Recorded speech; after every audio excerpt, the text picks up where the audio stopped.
The house on Maple Street in Stillwater had always seemed too big for me, but since Dorothy's death, it had become a mausoleum.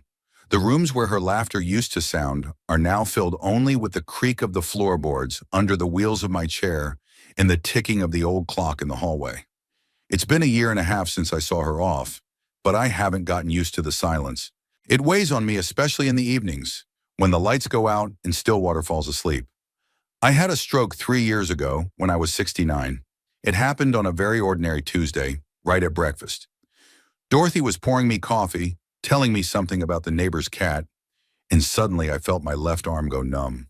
Then the world tilted, my wife's words became an indecipherable hum, and the next few weeks passed in a hospital room with IVs and the smell of disinfection. The doctors said I was lucky to be alive, but sometimes I don't think that's lucky. My left arm didn't work well. My legs refused to function at all, but my head was still clear. Maybe too clear for my own good. Dorothy cared for me with such dedication, as if it were her vocation, not a burden to be shouldered at 70.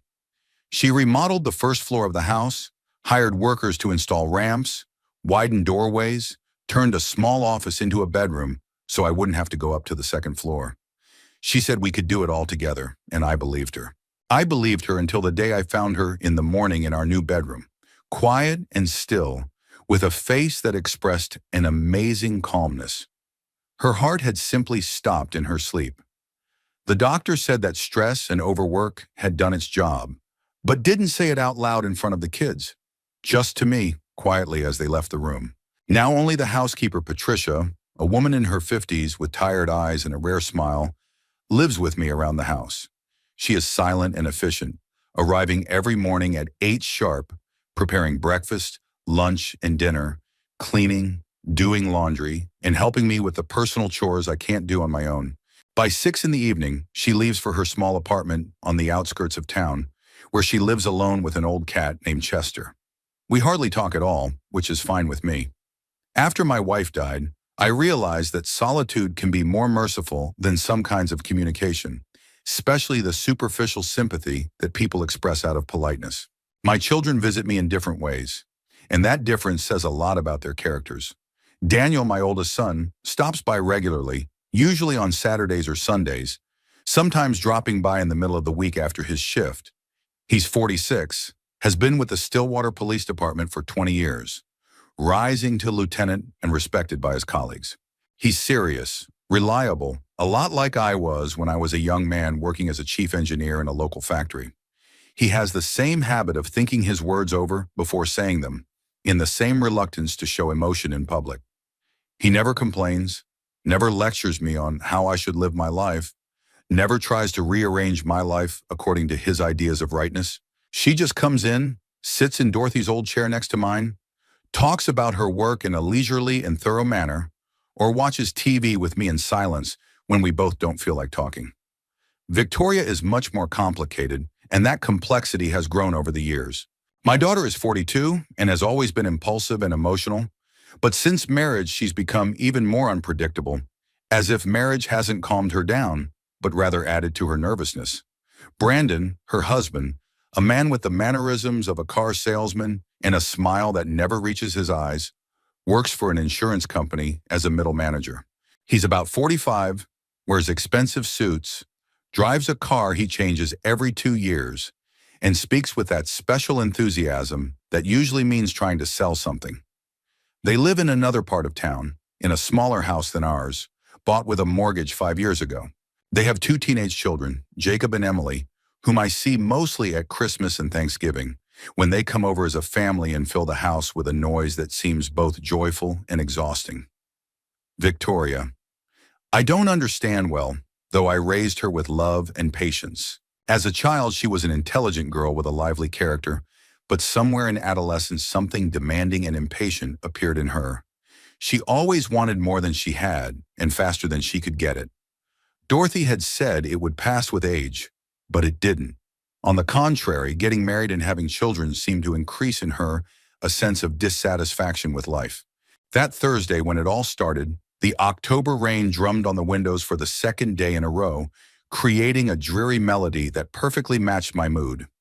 Autumn in Stillwater was always melancholy, But this year it seemed especially gray. The leaves had fallen early, the lawns had turned yellow, and even the air smelled of wilting. I sat in the living room in my usual spot by the window, reading the morning paper and listening to Patricia fussing with dinner in the kitchen.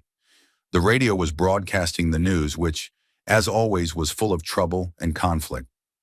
I was comfortable in this quiet routine, in the predictability of a day divided into breakfast, reading, lunch, afternoon rest, and dinner. The sound of a car pulling up made me raise my head and put the newspaper away. A white Honda Victoria pulled into the yard, the same one they'd bought a year ago that Brandon had been so proud of, telling me about its specs like I was going to drive it. The car pulled up next to the porch, and I saw my daughter and son-in-law get out. They talked about something standing in the rain, then walked quickly toward the house. My daughter entered first, shaking the drops off her dark blue raincoat. Her hair was styled at the hairdresser, her makeup neat despite the rain. Brandon appeared next, in his usual business suit, leather briefcase in hand.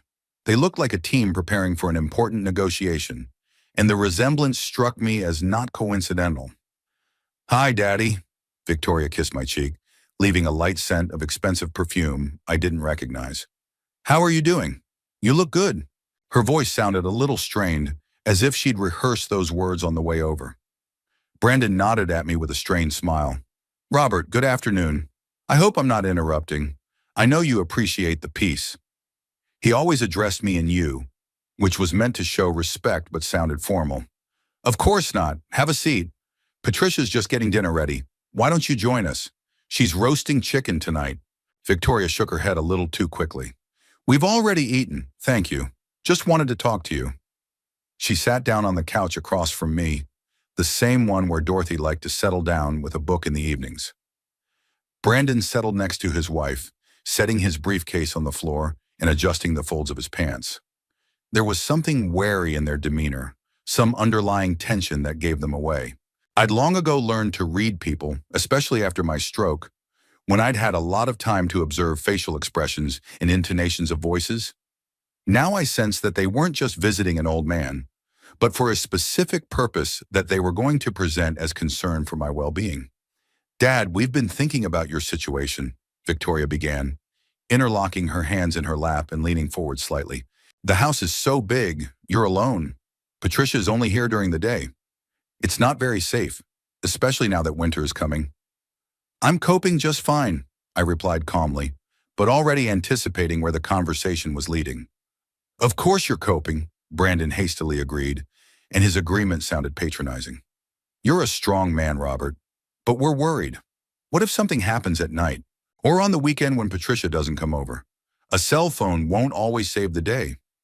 I set the newspaper aside on the table next to my chair and looked at them carefully. "Where are you going with this? Let's talk straight." Victoria exchanged a quick glance with her husband, and I realized that they had pre-assigned roles in this conversation. "You see, we have an opportunity to help a family," she said, and the word family sounded especially significant.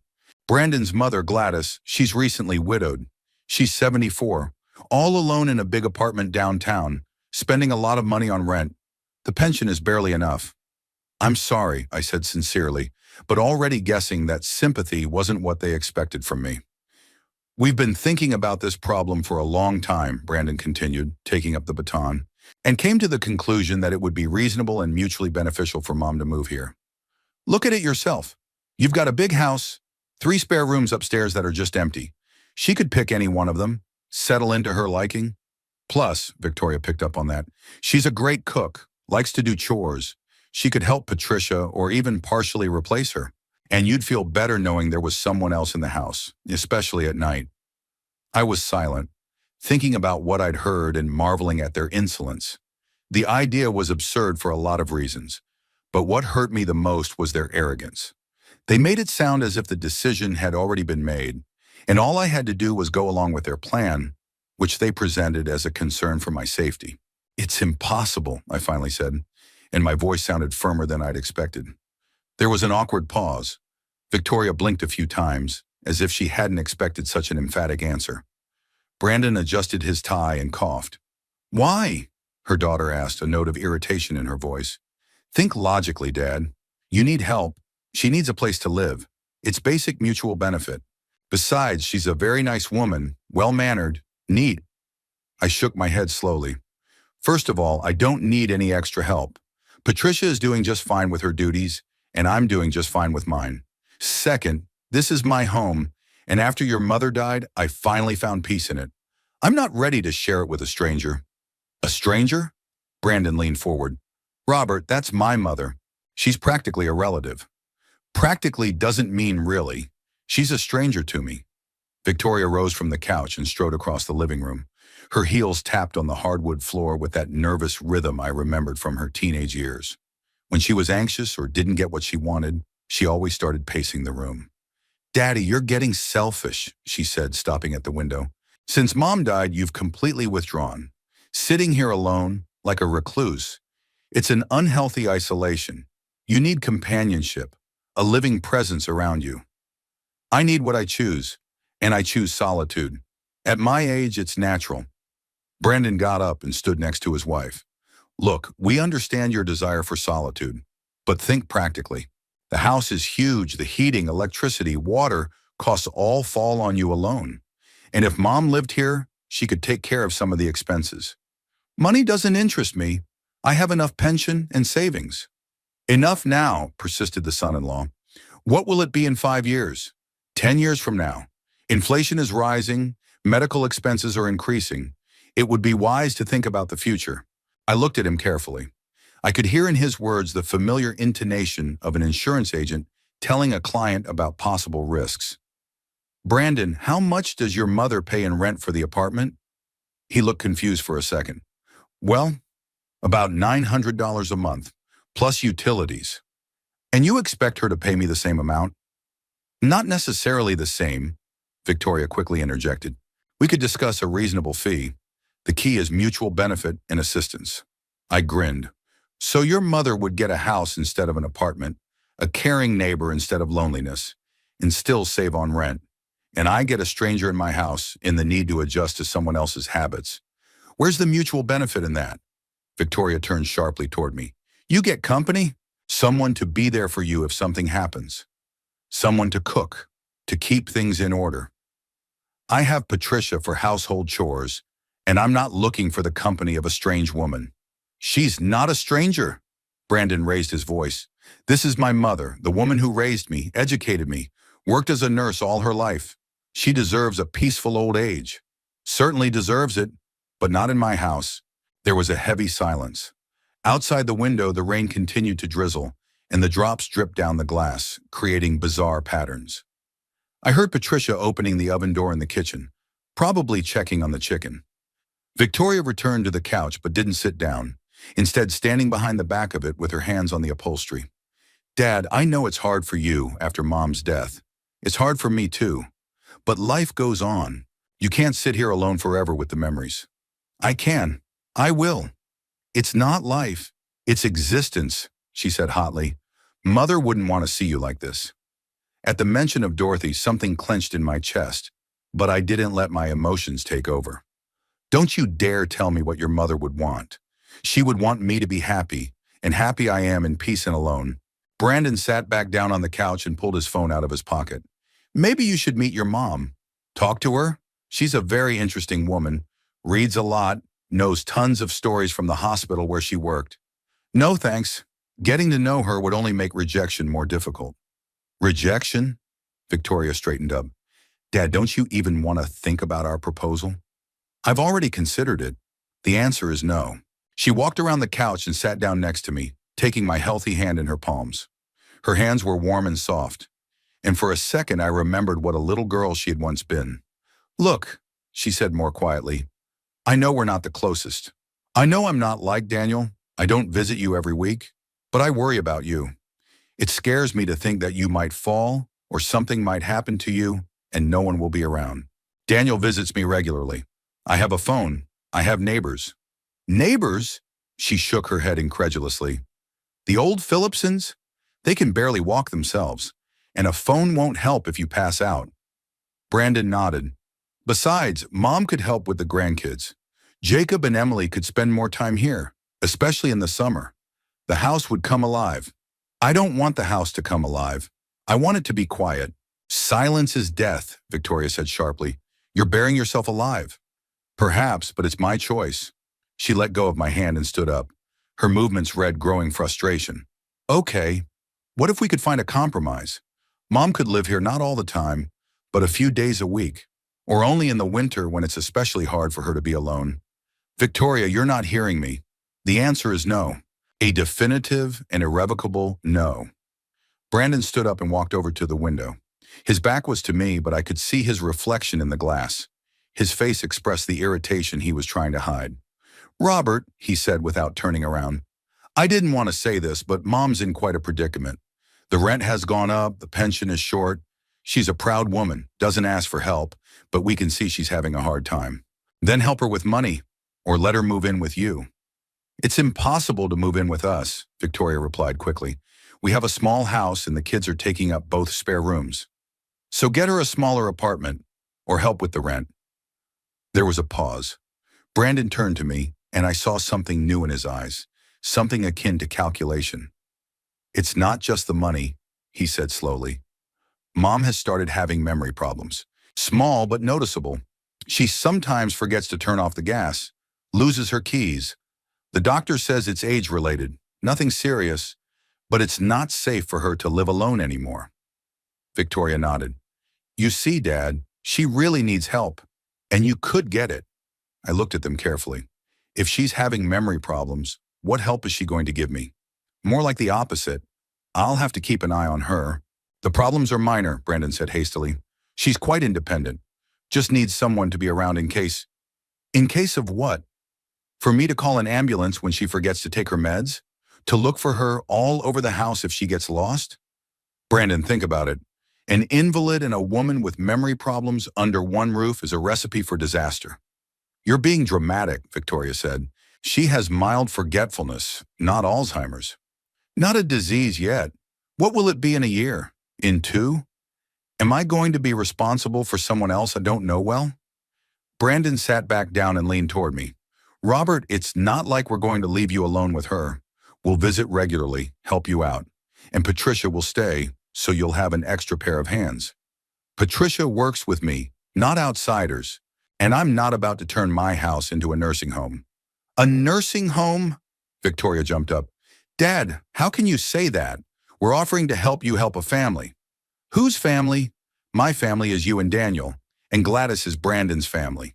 Let his family take care of her. There was a tense silence. The rain outside the window intensified, and I could hear the water running down the drain pipe. Patricia appeared in the living room doorway. Mr. Sterling, dinner is ready. Shall I serve it? Yes, thank you, Patricia. She disappeared and I turned to the kids. Lunch is ready. Sure you don't want to join us?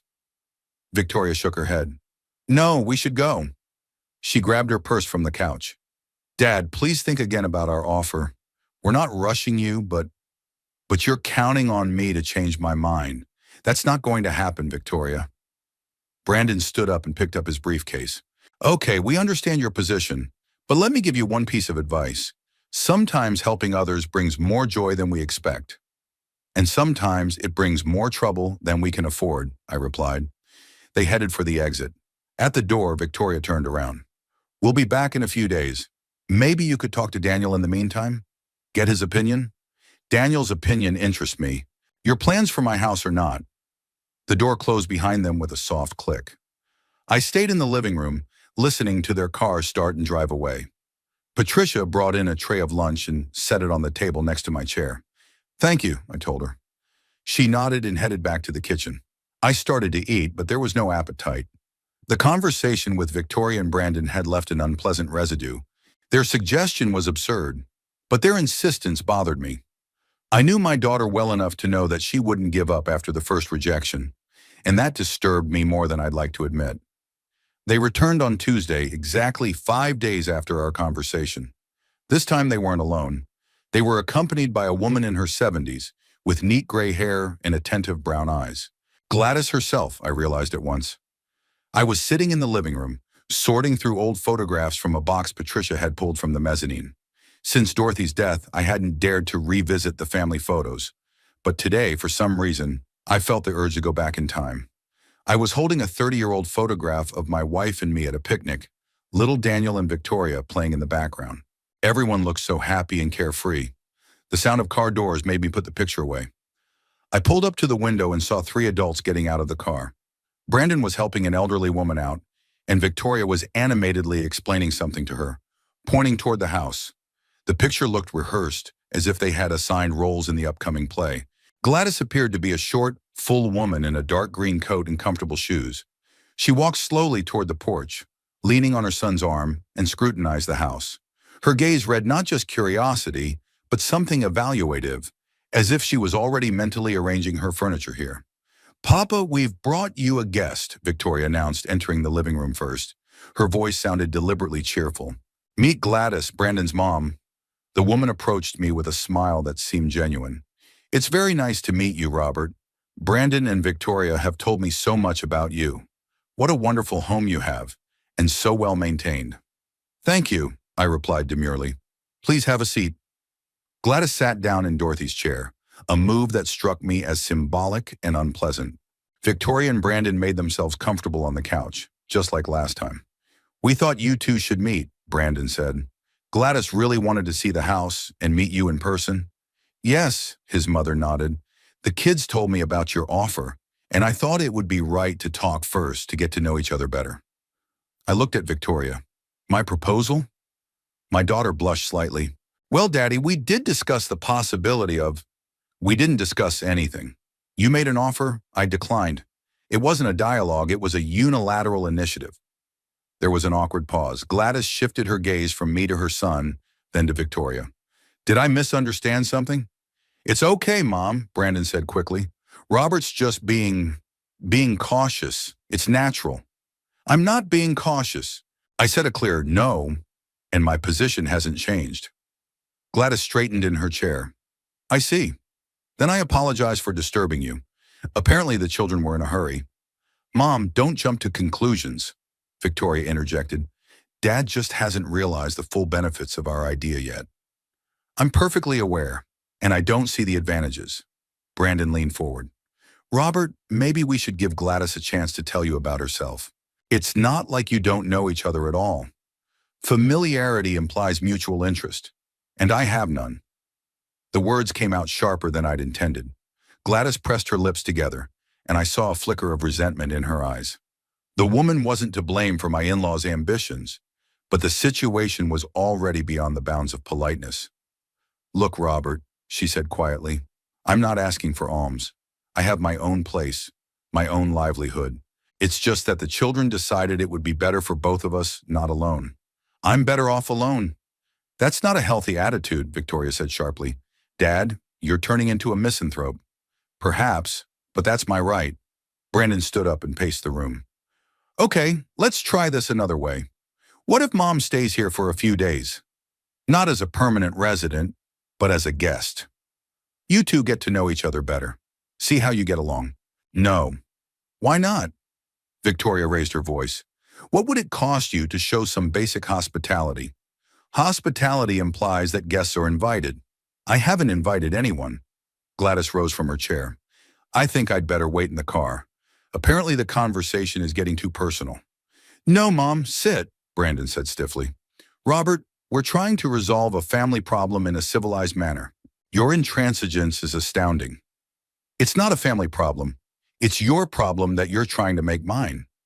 "Your daughter is worried about you," Gladys said, and there was a note of steel in her voice. "And you're swatting away her concern like an annoying fly." "My daughter isn't worried about me. She's worried about how to accommodate her mother-in-law." Victoria jumped up from the couch. "How dare you say that? I'm really worried about your well-being." "If you were concerned about my well-being, you wouldn't be trying to force a roommate with a stranger on me." "Stranger?" Gladys raised her voice.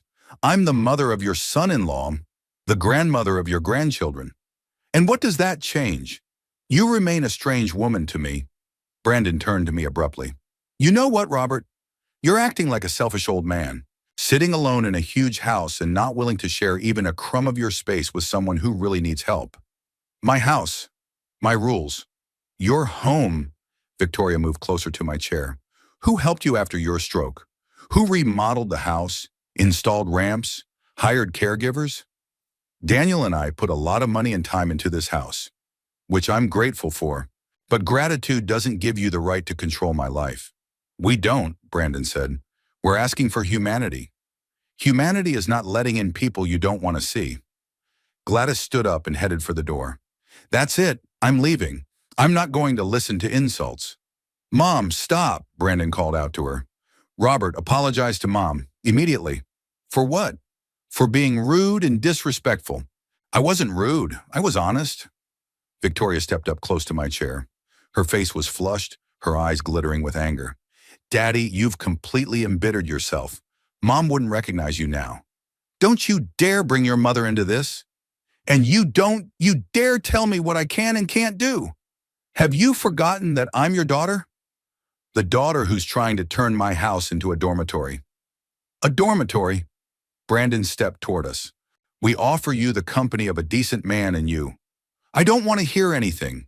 Get out of my house, all of you. No, we won't leave, Victoria said. Not until you listen to us all the way through. Until you realize that we're offering you a better life. I don't want a better life. I want my life. And I want you to stop being a stubborn ass. She grabbed the armrests of my chair and leaned toward me. How dare you contradict us? We're your children. We know what's best for you. Get your hands off me. I won't until you stop being cranky. Victoria shook the chair and I felt it rock. Victoria, stop it. I won't stop. You have to listen to us. She shook the chair again, harder. This time it tilted dangerously sideways. I grabbed the armrest with my healthy hand, trying to keep my balance. Victoria, you have to agree, she shouted. Must accept Gladys. It's the sensible thing to do. Brandon came up on the other side. Robert, just say yes and it's over. Never. Victoria pushed the chair sharply, and it tilted so hard I realized I was falling. Time slowed down. I saw Gladys's frightened face, heard my own scream, felt the chair topple sideways. The impact with the floor was painful, though the carpet cushioned the fall. The chair lay on its side, crushing my left arm. Pain pierced my shoulder. How dare you object? Victoria shouted, standing over me. How dare you tell us no? You should have said yes, Brandon echoed her. You should have been reasonable. Gladys stood at the door, hands clasped to her mouth. Her eyes were wide with terror. At that moment, the front door swung open abruptly. Daniel appeared in a police uniform. His gaze flicked from me, lying on the floor in the overturned chair, to Victoria and Brandon screaming, then to Gladys frozen against the wall. What's going on here? He asked quietly. But there was such a steel in his voice that everyone was instantly silent. The silence in the living room was deafening. Daniel stood in the doorway, and his presence instantly changed the atmosphere in the room. 20 years on the force had taught him to read situations at a glance, and now I could see his professional experience turn on automatically. His gaze slid to the overturned chair, to my unnatural position on the floor, to Victoria and Brandon's screaming red faces, to a terrified Gladys against the wall. Dad, are you okay? He asked, walking quickly over to me. My arm hurts, but it's fine overall, I replied, trying to maintain my dignity in this humiliating position. Daniel leaned over and gently lifted the chair, freeing my left arm. Pain pierced my shoulder, but nothing was broken.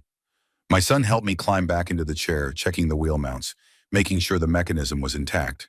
What happened? He asked, not taking his eyes off me. But the question was addressed to everyone present. Victoria was the first to find her voice. It was an accident. Dad turned too sharply. The chair tilted. Victoria? Daniel's voice grew quieter, which in his performance always meant danger. Don't lie to me.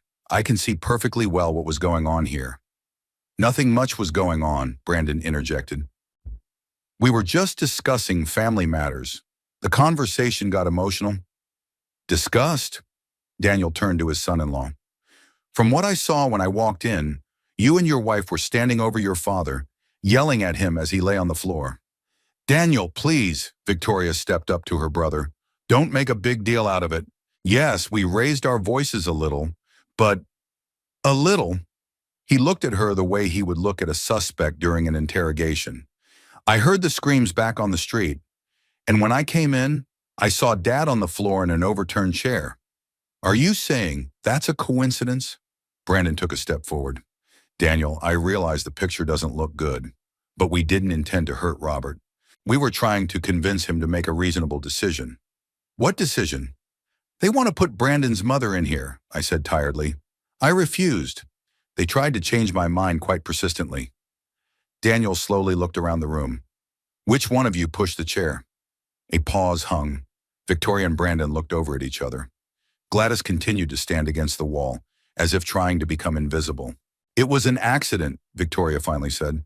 Yeah, I grabbed the armrests, trying to get Daddy's attention. The chair appeared to be unstable. Unstable? Daniel walked over to the chair and checked the wheels. The brakes are locked properly. The center of gravity is normal. It would take considerable force to tip this chair over accidentally. Daniel, you know your sister, Brandon said with a nervous laugh. Victoria has always been emotional.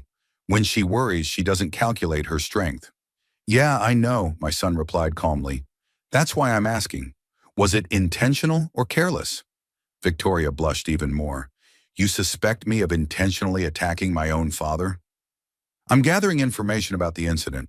An elderly man with a disability was injured when his wheelchair tipped over. At the same time, there were 3 adults in the room who appeared to be having an emotional argument with him. Daniel's professional speech had a sobering effect on everyone. Gladys sobbed quietly. Brandon undid the top button of his shirt. Son, there's no need to turn a family argument into a police incident. Victoria tried to soften the situation. What was it if not a family quarrel? Daniel sat down on the couch across from me. Tell me from the beginning.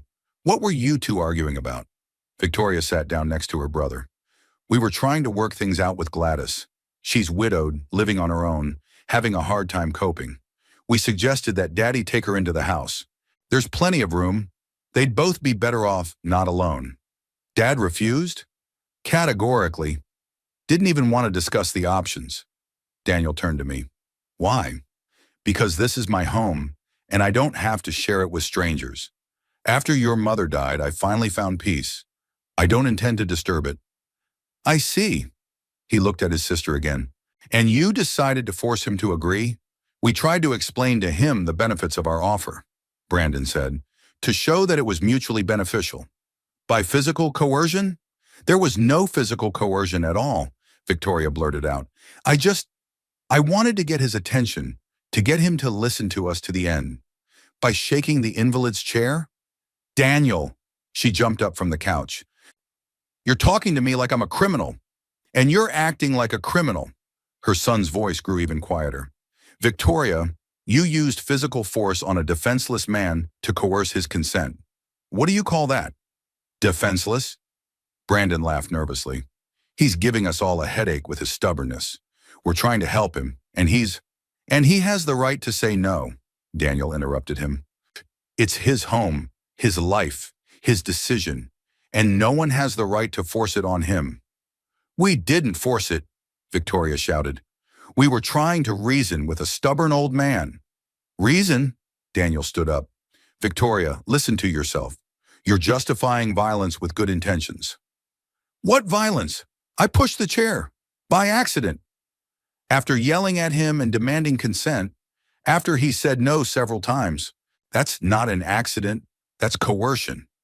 Gladys took a step away from the wall. Maybe I really should leave. I didn't want to become the cause of a family conflict. Don't leave, Daniel said. You're a witness to what happened. Tell us what you saw. Yeah, I saw them arguing. Robert refused to take me in, Victoria and Brandon insisted. Then the conversation got really loud, emotional. Victoria grabbed the chair and it tipped over. She pushed it over deliberately, Gladys faltered. She was really angry, yelled something like, "How dare you contradict us?" Then she grabbed the chair and I don't know if it was intentional or accidental. I see. Daniel turned to Victoria and Brandon. You do realize that there has been an assault on an elderly person with a disability? This is a serious crime. A crime? Brandon turned pale. Daniel, we're family. It was just a routine altercation. A normal fight doesn't end in injuries and tipping over a wheelchair. But we didn't mean any harm. Victoria stepped up to her brother. We do care about Daddy. Care? There was an intonation in Daniel's voice that I hadn't heard in years. It was the same tone he'd had as a kid when he was defending the younger kids from bullies. Caring people don't yell at disabled people and knock over their chairs. You don't understand the situation, Brandon said. Robert is becoming increasingly withdrawn. He refuses any help, any socialization. It's an unhealthy isolation. It's his choice. The choice of a mentally ill person. Brandon, Daniel's voice became dangerously quiet. Did you just call my father mentally ill? The son-in-law realized he'd overreacted. I was referring to depression after losing his wife. It's natural, but it needs treatment, not indulgence of morbid desires. Dad, Daniel turned to me, do you want to file a police report? The question caught everyone by surprise. Victoria opened her mouth but didn't make a sound. Brandon took a step back. Gladys pressed her hand to her heart. I looked at my daughter for a long moment. There was fear in her eyes, but not remorse. She was afraid of the consequences, not that she'd hurt me. Not yet, I said finally. But if something like this happens again... It won't, Victoria said quickly. Daddy, I swear. Never again. Go away, I said tiredly. Everyone, get out of my house, now. They began to pack up in silence. Brandon helped his mother put on her coat. Victoria picked up her purse. At the door, she turned around. Dad, I didn't mean to... Go away, Victoria. The door closed behind them. Daniel stayed with me in the living room. He sat on the couch and looked at me with the scrutinizing gaze of a man used to seeing the worst sides of human nature. Does it hurt? He asked, nodding at my arm. Not much. The main thing is that nothing is broken. Physically, he added quietly. I realized what he meant. Something had really broken in this room today. Something important and possibly unrecoverable. We sat in silence for about 10 minutes. Daniel was silent, pondering what had happened, and I was recovering from the shock. It was starting to get dark outside the window. The fall days are short, and even though it was only 4:30, I needed light. My son got up, turned on the floor lamp in the corner of the room, then returned to the couch.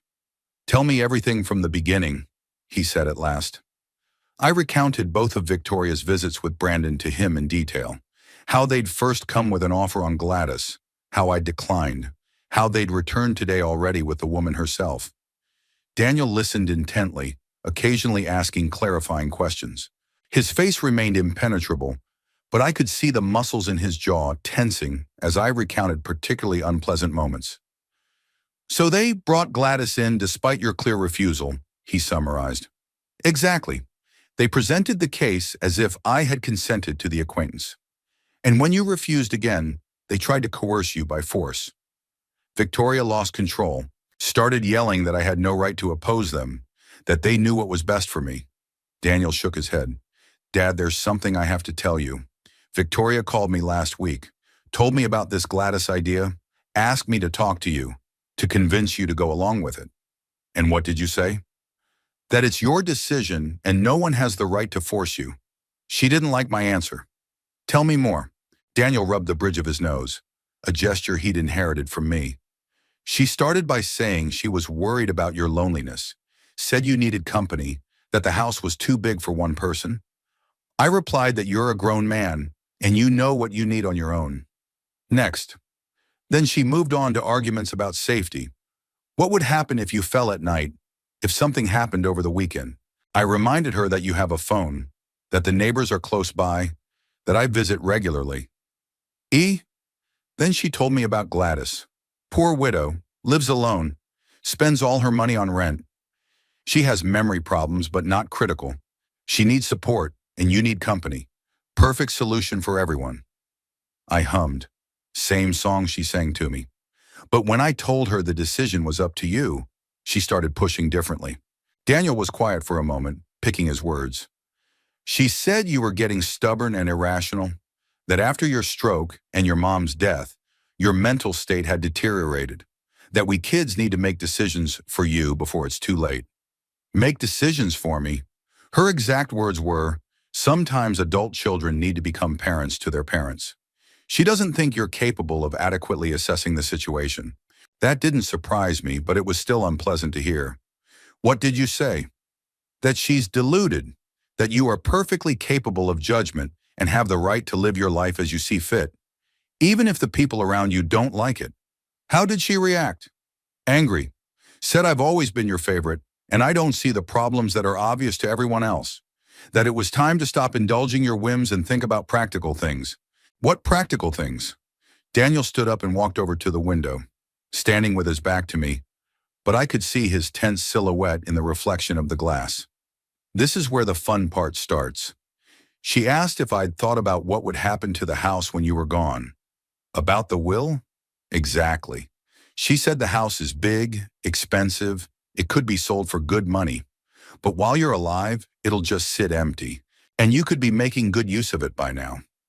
The pieces of the mosaic began to fit together into a picture. What did she mean by benefit?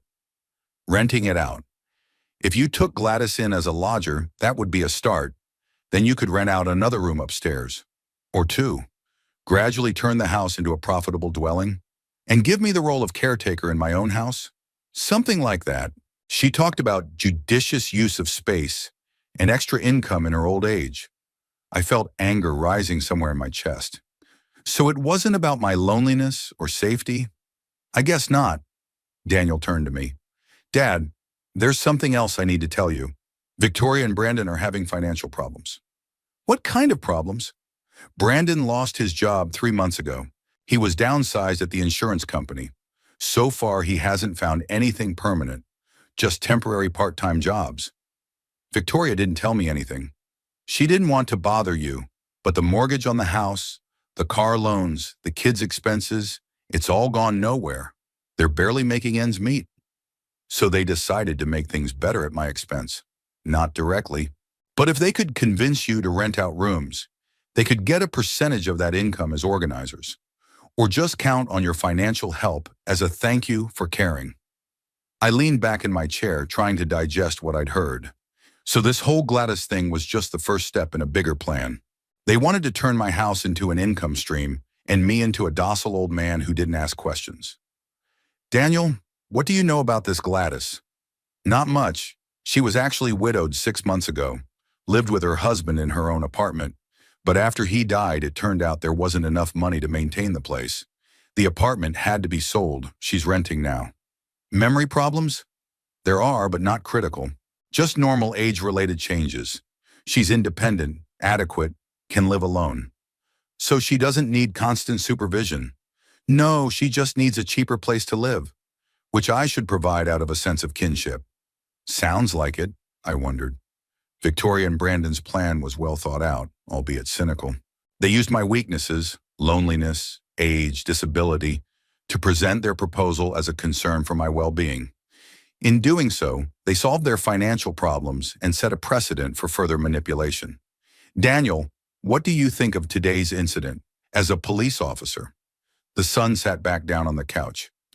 As a police officer, I see an assault on an elderly man with a disability. There's a motive. Coercion to agree to a deal unfavorable to the victim. There is a witness to what happened. There is a result, trauma and moral damage. And how's the son? As a son, I see that my sister has crossed a line beyond which there is no return. She used physical force on her own father. That is unforgivable.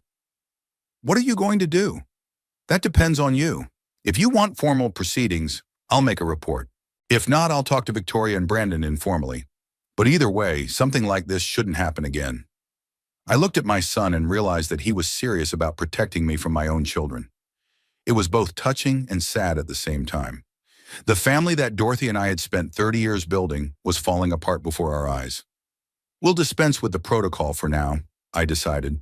But talk to them. Let them know there are consequences for their actions. Okay, what about further communication with Victoria? I don't know yet. I need time to process what happened. Daniel nodded. I see. Dad, there's one more thing. I think it's worth taking extra security measures. What kind of security measures? Change the locks. Install CCTV cameras at the entrance. Maybe put in an alarm system, just in case Victoria and Brandon decide to continue their coercive attempts. The thought of needing protection from my own daughter was painful, but after today's incident, justified. Good idea, I agreed. Get on it, please. I will. I also want to talk to Patricia. She needs to be aware of the situation and understand how to proceed if Victoria tries to enter the house in her presence. Agreed. Daniel stood up. Okay, Dad. I have to go to work. My shift isn't over yet, but I'll take care of all the organizational matters tomorrow morning, and then I'll stop by again tonight to make sure everything is in order. Thanks, son. He walked over to me, putting a hand on my shoulder. It's going to be okay. I won't let anyone hurt you, even if it's my sister.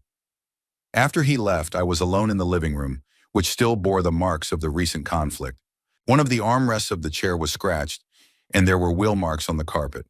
But the main damage was invisible, something irrevocably broken in my relationship with Victoria. And I knew there was no turning back. Victoria called the next day morning while I was eating breakfast. Patricia handed me the phone with a stone face. Daniel had already had a chance to talk to her and explain the situation. The housekeeper was shocked at what she heard, but pulled herself together with professional dignity and assured me that she wouldn't let anyone into the house without my permission. Daddy? The daughter's voice sounded guilty, but not remorseful. Rather as if she was regretting the unfortunate outcome of her actions, rather than the actions themselves. I'm listening. How are you feeling? How's the arm? My arm hurts. My shoulder hurts too. Dad, I'm so sorry. I didn't mean to hurt you, believe me. It's just, I was so worried about you, so eager to help you, that I lost control. I waited silently for her to continue, sipping my coffee and staring out the window. It was a gray day, drizzling light rain. The weather matched my mood exactly. Can you hear me? Victoria asked. I can. Say something, please. I realize you're angry, but can't we have an adult conversation? Okay, let's have an adult conversation. Explain to me why you decided you had the right to overturn my chair. I didn't decide. It happened on its own, in a fit of emotion. I was trying to get your attention, to get you to listen to us. I was just trying to shake you up in a figurative sense, but it turned out to be a literal one. Victoria, don't lie. You yelled, "How dare you contradict us?" Then you deliberately pushed the chair. Gladys saw that. A pause. I could hear my daughter breathing heavily into the tube. Okay, maybe I was too emotional, but Daddy, you have to understand my position. I can see how you're degenerating in this house, how you're becoming more and more withdrawn and stubborn. I'm scared for you. Are you afraid for me or for your plans to turn the house into a profitable place to live? Another pause, longer. What are you talking about? Daniel told me about your conversation, about your ideas about renting out rooms, about how to use the space wisely to generate income. Daniel twisted my words. I was just thinking about your safety and about how to fix your finances at my expense. Brandon lost his job, right? Not enough money for loans and mortgages? The silence was more eloquent than any words. Victoria clearly hadn't expected me to know about their problems. Daddy, she finally said more quietly, yes, we're going through a difficult time, but that doesn't mean we're trying to take advantage of you. What does that mean? It means we're looking for solutions to help everyone. You to not be alone, Gladys, to have a roof over your head, us to not have to worry about your fates, and get a percentage of the rent as organizers? What percentage? Where did you get that from? Victoria, stop lying. You brought Gladys into my house despite my refusal. You made it look like I agreed to meet her. When I refused again, you tried to coerce me by force. All this to fulfill your business plan, to turn my house into an apartment building. That's not true. Then explain to me the logic behind your actions. Why is a grown woman overturning a disabled person's chair, demanding consent for a stranger to move in? Victoria cried, or feigned crying. It was hard to tell over the phone. Dad, I'm really worried about you. Since Mom's death, you've changed. You've become aloof, unsociable, refusing any offers, any help. It's an unhealthy isolation. It's my choice, the choice of a sick person. You suffer from depression, but you refuse to admit it. Someone has to make the right decision for you. Someone? You mean you? Me and Daniel. We're your children. We have to take care of you. Daniel isn't going to make decisions for me. Daniel respects my choices. Daniel has always been your favorite. He doesn't see the problems because he doesn't want to see them. A note of old childhood jealousy crept into her voice, and I realized the conversation was taking the wrong direction. Victoria, listen to me carefully. I am perfectly healthy mentally. I make informed decisions about my life. I don't need guardians, caregivers, or caring children who know better than I do what I need. But Dad, I'm not done yet. What happened yesterday was assault. You used physical force to force me to agree. That is unacceptable. I did not assault you. You knocked over a wheelchair. What do you call that? A pause, then her voice grew harsher. Okay, let's say I overreacted, but only because you drove me to despair with your stubbornness. Anyone in my position would have lost patience. Anyone. Daniel hasn't. Daniel doesn't see you every day, doesn't see you withering away in this house, doesn't understand what's going on. Do you understand? Better than anyone. I'm a woman, I feel these things. You're slowly dying of loneliness, but pride won't let you admit it. I grinned. So your feminine intuition told you that the best way to help your father dying of loneliness was to knock over his chair? Don't mock me. I'm not mocking you. I'm trying to understand the logic behind your actions. The daughter was silent for a few seconds, then spoke in a different tone. A more calculating one. Dad, let's forget yesterday's incident. I admit that I behaved wrongly. But let's talk about the heart of the matter. You really need company, and Gladys really needs a place to stay. Why not give it a try? If she doesn't like it, she can always move out. Because I don't want her to. But why? Give me one reasonable reason. Because it's my home, my life, my decision. That's reason enough. That's not a reason, that's stubbornness. Victoria, this conversation is over. Wait, Dad, if it's about money, we can discuss terms. Gladys is willing to pay more than the rent. That would be favorable to you as well. I don't need a stranger's money. Then what's the problem? Explain it to me properly, without these formal excuses. I took a deep breath. The problem is that you don't accept my decisions. The problem is that you think you have the right to run my life. The problem is that you're willing to use force to get your way. One mistake in a fit of emotion, and you're willing to cut me out of your life? A mistake? Victoria, you planned this visit, brought Gladys despite my refusal, tried to create a fait accompli. When that didn't work, you turned to coercion. It's not a mistake, it's a system. She cried again, this time seemingly sincerely. Dad, I really wanted to help, and you and Gladys and our family. Why do you see malice in everything? Because there is malice. You want to turn my house into a source of income to solve your financial problems. You're willing to force me to do it by force. What do you call it? Family care. No, Victoria. It's called taking advantage of the family. The phone relayed only the sounds of breathing and sobs for several seconds. Okay, the daughter said finally. If that's what you think of me, then I guess we really don't have anything to talk about. Probably. But know this, I won't give up. I will fight for your well-being, even if you don't like it. Victoria, if you show up uninvited in my house one more time, I will call the police. You wouldn't dare. I would, and Daniel will back me up. Daniel! There was anger in the voice. Of course Daniel would. He's always been against me. He's in favor of reason and legality, and you're against it. We'll talk again, Dad. This isn't over. She hung up. I sat with the phone in my hand and realized that the conversation hadn't brought any relief. On the contrary, it was clear that Victoria was unrepentant and had no intention of backing down. She considers herself right in me, a stubborn, sick old man who must be forced to make the right decisions. Patricia brought me a second cup of coffee without asking if I needed it. Such a small thing, but it showed that the woman understood my condition and was trying to help as best she could. It was strange that a stranger showed more sensitivity than a native daughter. At 11:30, Brandon called. His voice sounded more formal, as if he were preparing for a business negotiation. Robert, we need to talk. About what? About last night's misunderstanding. Victoria's very worried. She was up all night. Let her worry. Look, I realize the situation didn't look good, but you have to understand us too. We genuinely care about your well-being. Concern for your well-being at my expense? That's not fair. Yes, we have financial difficulties, but that doesn't mean we're taking advantage of you.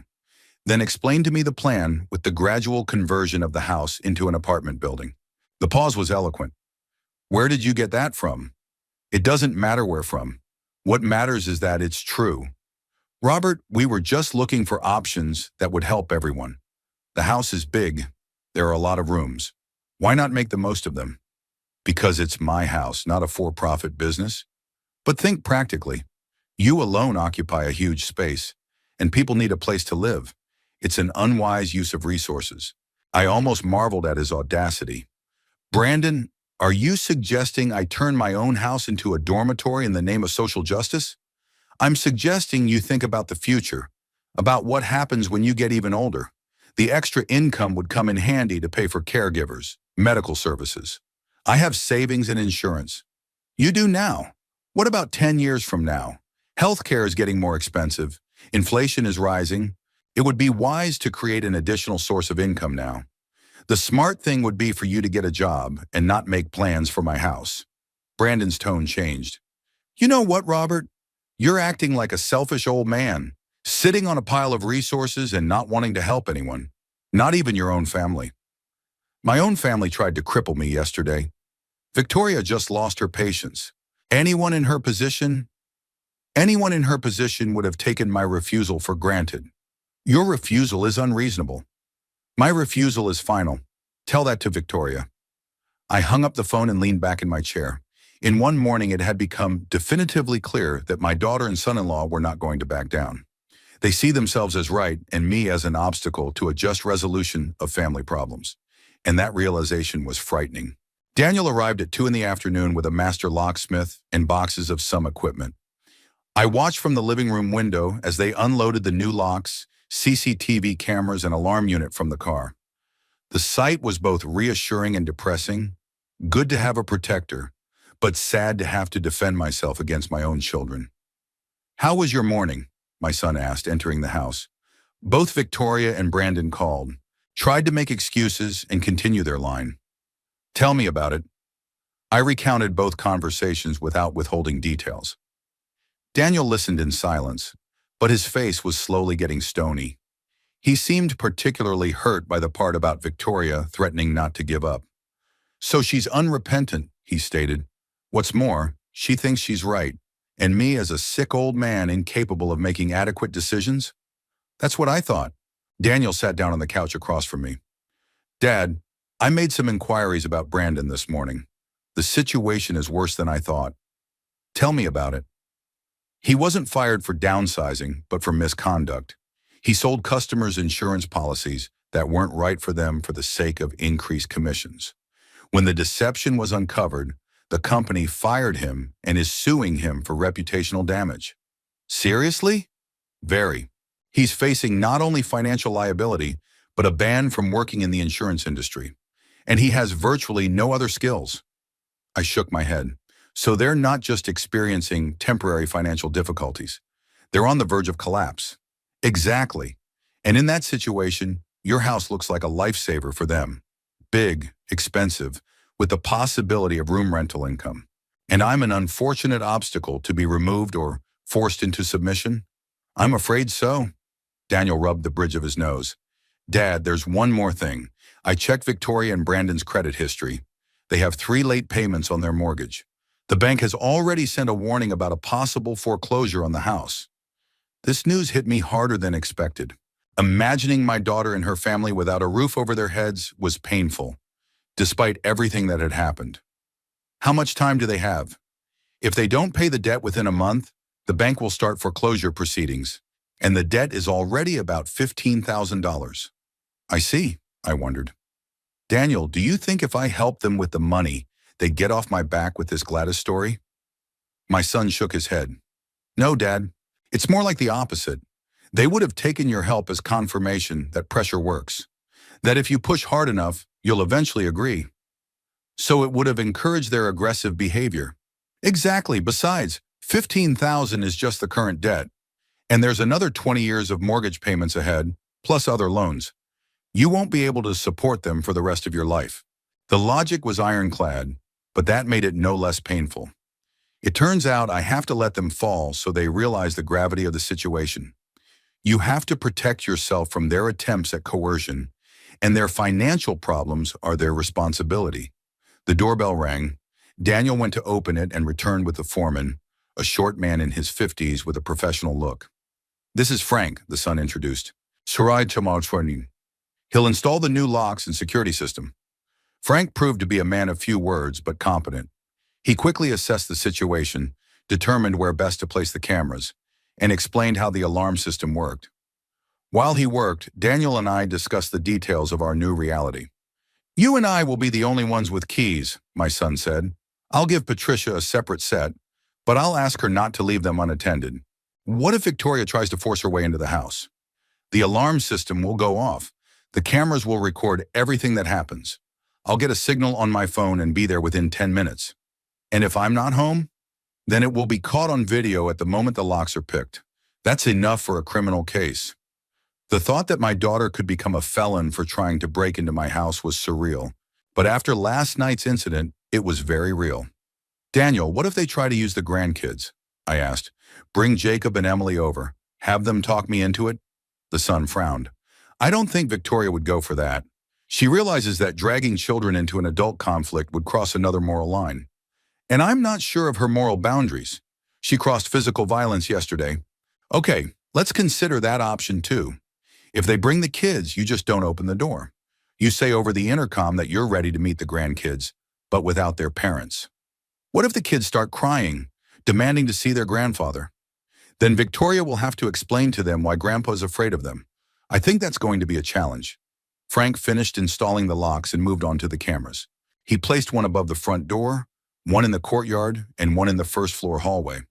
The system recorded everything on a hard drive and sent alarms to Daniel's phone. What about Patricia? I asked. She must know the codes to the alarm system, right? I talked to her this morning, explained the situation, showed her pictures of Victoria and Brandon. She realizes she shouldn't let anyone in while you're away. How did she react? Shocked. Said that in 20 years of being a housekeeper, she'd never experienced domestic violence. But she's a professional and willing to follow instructions. Good. I looked at the cameras and the new locks. Daniel, this looks like a fortress. Has it gotten to the point where I need protection from my own children? From one child and his spouse. I'm staying on your side. I know, and I'm grateful for that. Frank finished the job by 5 p.m. He showed me how to use the alarm panel and explained the access codes and checked the operation of the cameras. The system looked reliable, but having that equipment in the house was a reminder of how much my life had changed in 2 days. After the handyman left, Daniel and I were alone. He made tea, brought in cookies, and sat across from me in the chair that had once belonged to Dorothy. Dad, we need to talk about further relations with Victoria, he said seriously. I'm listening. You have the right to cut off communication with her completely. After what happened, no one will judge you. What do you think? I think she's crossed a line beyond which there's no going back. Physically abusing an elderly disabled person isn't just an emotional breakdown. It's a demonstration of what she's willing to do to achieve her goals. But she is my daughter, after all. A daughter who thinks you're inferior and tries to make decisions for you by force. Daddy, ties of kinship don't give you the right to violence. I remained silent, pondering his words. On the one hand, Victoria had really overstepped her bounds. On the other, a complete break with my daughter seemed too drastic a solution. What do you suggest? I asked. A temporary break in communication. No meetings, no calls, no visits until she realizes the seriousness of her actions and sincerely apologizes.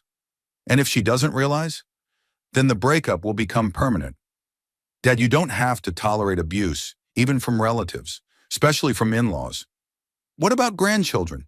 That's more difficult. But as long as Victoria is in that state, seeing her grandchildren is risky too. She could use them as a tool of pressure.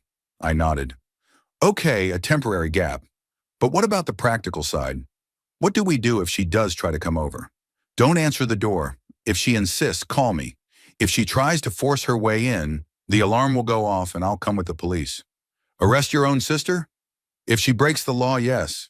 There was no doubt in his voice, and that made me both relieved and sad at the same time. It was good to have such a protector, but it was sad that the family had broken up to the point where one son was willing to arrest the other. Daniel, what if their house does get foreclosed on by the bank? If they're left on the street with the kids? They won't. They have relatives, friends. At the very least, there are social assistance programs. But that's no longer your responsibility. And the moral side? I can help them with money, can't I? You can, but that would be rewarding aggressive behavior. They'll realize that coercion works, and they'll be even more persistent next time. So helping them will only make the situation worse? Exactly, Dad. Sometimes the only way to help people is to let them feel the consequences of their actions. The logic was ironclad, albeit painful. I knew Daniel was right, but it wasn't an easy decision to make. Okay, I said finally. Temporary severance from Victoria and Brandon. No financial assistance, meetings with the grandchildren, only if they come without their parents. The right decision? I hope so. I glanced at the camera in the hallway. It's strange to think that at 72, I have to protect myself from my own children with electronic systems. Not from the kids, from one child who's gone astray. What if she really does try to break into the house? What if she really needs help? Then she can turn to social services, to other relatives, to friends, but not to you, not after what happened. Daniel stood up and walked over to me. Dad, I know this is hard, but you made the right decision. Sometimes love isn't shown by indulging, but by setting clear boundaries. He hugged me, and I felt the tension of the last few days let go a little. I had a son who understood and protected me, and maybe that was enough for a new chapter of life. It had been a month since the day I installed the new locks and security system. In that time, life had taken on a new rhythm, more calm and predictable. Victoria called 3 more times. The first 2 times trying to reopen the conversation about Gladys, the third time complaining about my callousness. After I hung up the phone the third time, the calls stopped. Daniel came twice a week, as he had before, but now our meetings were more intimate. He told me more about his work than before, shared his thoughts on life, and asked for advice on personal matters. It seemed to me that Victoria's absence had taken some of the tension out of our relationship, allowed us to talk more openly. That Thursday when he arrived for lunch, his face expressed concern.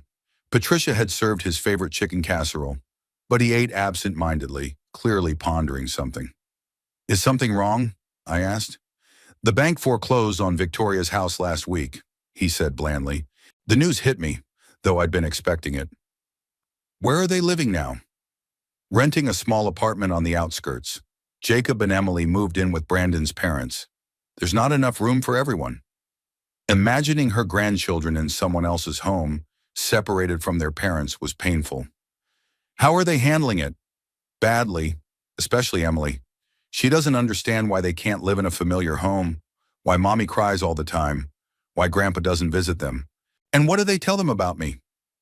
Daniel was quiet for a moment, picking his words. Victoria told the kids that you became mean and selfish after grandma died, that you didn't want to help the family, even though you could have easily solved all the problems. So I'm to blame for their troubles. In her version, yes. She tells the kids that you live in a huge house by yourself and they have nowhere to sleep properly. A wave of guilt came over me, though with my mind I knew I shouldn't feel it. Daniel, maybe I'm being too cruel after all? Maybe I should help the kids. Dad, we've already discussed this. If you help now, Victoria will realize that coercion works. She'll be even more aggressive next time. But the children suffer. The children suffer because of their parents' decisions, not yours. You didn't make Brandon cheat customers. You didn't make them take out loans they couldn't service. But I could have made their situation easier. At the expense of your own well-being and safety. Dad, do you remember what happened a month ago? Victoria knocked over your chair, used physical force against a disabled person. That's a crime. Logically, he was right, but emotionally I was having a hard time. The image of my grandchildren sleeping in someone else's house haunted me. Did Brandon find a job? Temporary, a loader in a warehouse. The pay is 3 times less than what it was before. And how long can that last? I don't know. They may have to make some drastic lifestyle changes, move to a cheaper neighborhood, change schools for the kids, give up a lot of habits. And Gladys, what about her? Moved in with distant relatives in another state. Brandon doesn't care about her anymore. So the whole story about needing to help her mother-in-law turned out to be a lie. They were just looking for a way to make things better at my expense. Dad, there's something else. Daniel set his fork aside. I had a lawyer come to the station yesterday, represented Victoria and Brandon. A lawyer? Why? They want to contest your will, claiming you're not of sound mind and incapable of making adequate decisions about the estate. The news stunned me. They want to declare me incompetent. They're trying. The lawyer talked about how your mental state has deteriorated since the stroke and your wife's death, that you've become unsociable, suspicious, refusing reasonable suggestions from relatives. And what did you reply? That they can file any lawsuits they want, but I will testify that you are perfectly adequate, and I'll provide videotapes of Victoria knocking over your chair. You have the tapes? No, but they don't know that. The lawyer immediately became less confident when he heard about the video evidence of physical coercion. So they won't rest until they get theirs. It looks that way, but they have a weak position. You're communicating with doctors, running your household, making reasonable decisions. It would be hard to prove incapacity. And if it does work out, it won't. I won't let it happen. I could hear the steely determination in his voice, and I realized my son was ready to fight for me to the end. After dinner, we sat in the living room. Outside the window, it was pouring autumn rain, just as it had been a month ago when it all started. But the atmosphere in the house was completely different. Calm, protective. Daniel, don't you regret taking my side against my sister? I asked.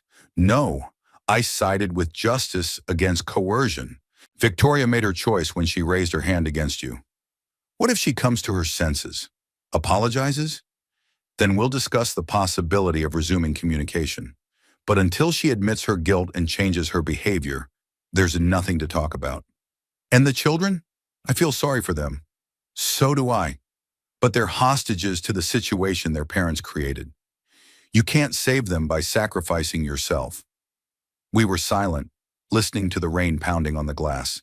Wood crackled in the fireplace. Patricia had built a fire to create coziness on a gloomy day. You know, I said thoughtfully, a month ago I felt lonely and defenseless. Now, on the contrary, I feel at peace. It's like I've dropped a heavy load. The weight of a toxic relationship. Yes, I didn't realize how much Victoria was pressuring me. Constant hints of my inferiority, attempts to control my life, emotional coercion. I thought it was caring. It was manipulation under the guise of caring. And now that she's gone, I feel free for the first time in years. Daniel smiled. Good. You're entitled to peace in your own home. And to make your own decisions in your own life.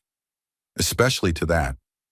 That evening after my son left, I sat by the fireplace with a book. The house was quiet and peaceful. Patricia had gone home, leaving a prepared dinner in the kitchen and a note reminding me to take my medication. Her care was delicate and unobtrusive, not at all like Victoria's aggressive caring. I thought about how my life had changed in a month. Gone was the constant tension, the expectation of another visit from my daughter with new demands and reproaches. Gone was the need to defend myself and justify every decision. Instead, there was silence, peace, and a sense of control over my own life. Yes, I felt sorry for my grandchildren. Yes, somewhere in the back of my mind, I felt guilty for their suffering. But I realized that I couldn't save them by sacrificing myself.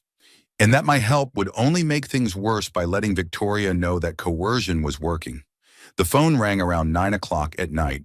Victoria's name popped up on the display. I stared at the ringing machine for a long moment, then pressed the reject button. A minute later, a message came through. Dad, please talk to me. The kids have no place to live. I deleted the message without answering. Then I blocked Victoria's number on my phone. Boundaries had to remain inviolable. Outside the window, the rain intensified into a real downpour. But the house was warm and safe. The fireplaces worked. The locks were secure. The alarm system was on. And most importantly, no one could barge into my space with demands, threats, or physical coercion. I picked up a book and delved into my reading. It felt peaceful. For the first time in years, truly calm. Toxic relationships were a thing of the past. There was silence, peace, and a life of my own choosing ahead. And that was enough to be happy at 72.